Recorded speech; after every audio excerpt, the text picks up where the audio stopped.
গন্ধটা আসছে। ব্যাপারটা কি বলো তো? আউ মাউ কাউ, মানুষের গন্ধ পাও। আউ মাউ কাউ, মানুষের গন্ধ পাও, মানুষের গন্ধ পাও। আউ মাউ খাও, মানুষের গন্ধ পাও। তোরা ঠিকই বলেছিস, কিন্তু কার এত সাহস হবে বলতো এই প্রাসাদে আসার? বুড়িমা, রাজকন্যাকে ঘুম থেকে তুলে জিজ্ঞেস করো। হ্যাঁ, ওকেই তুলি।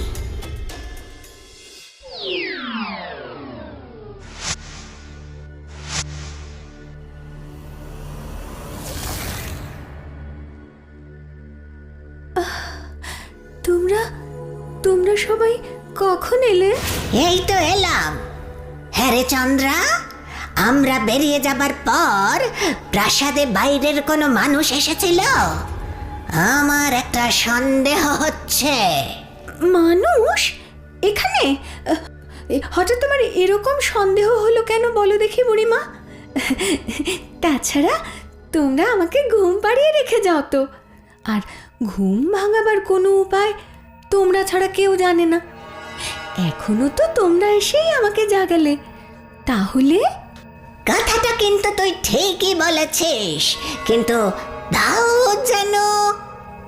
আচ্ছা যাগে, ওরে তোরা আর এ নিয়ে ভাবিস না, যা খাবারের ব্যবস্থা কর, আমি গিয়ে হাত লাগাচ্ছি। আচ্ছা, তুমি যখন বলছো তাই হবে। আমরা তবে যাই।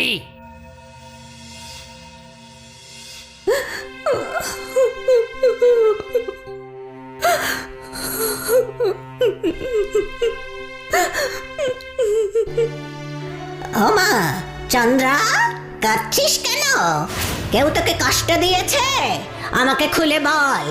জানো তো বুড়িমা, আমার প্রায় খুব চিন্তা হয়, ভয় করে। কেন মা, তোর কিসের চিন্তা, কিসের ভয়? আমাকে কিছু লুকোস না, বল। আসলে বুড়িমা, সেই ছোট্টবেলা থেকে আমি তোমার কাছে মানুষ। তুমি ছাড়া আমার কে বা আছে বলো? কিন্তু তোমার তো বয়স হয়েছে, তুমি মরে গেলে আমার কি হবে?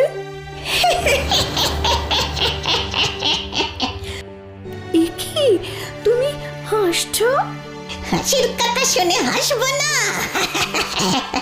বোকা মেয়ে, আমার যে মরণ নেই, আমার মরণ নেই, তো নিশ্চিন্ত থাক।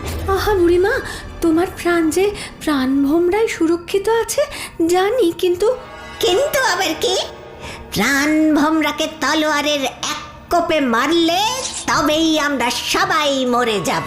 এই রহস্য কেউ জানে না, বাইরের কেউ জানে না, তাছাড়া কারো সাহস নেই, সুতরাং আমরা সুরক্ষিত।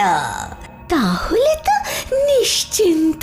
কিন্তু কিন্তু সেই প্রাণভোমরা রেখেছো কোথায়? একমাত্র আমি জানি সেই প্রাণ ভোমরা কোথায়, সেখানে যাবার সাধ্য নেই। ও বুঝেছি, আমি তো মানুষ, তাই ভালোবাসলেও আমাকে বিশ্বাস করো না, নইলে আমাকে বলতে। হ্যাঁ, মেয়ের অভিমান হলো তো।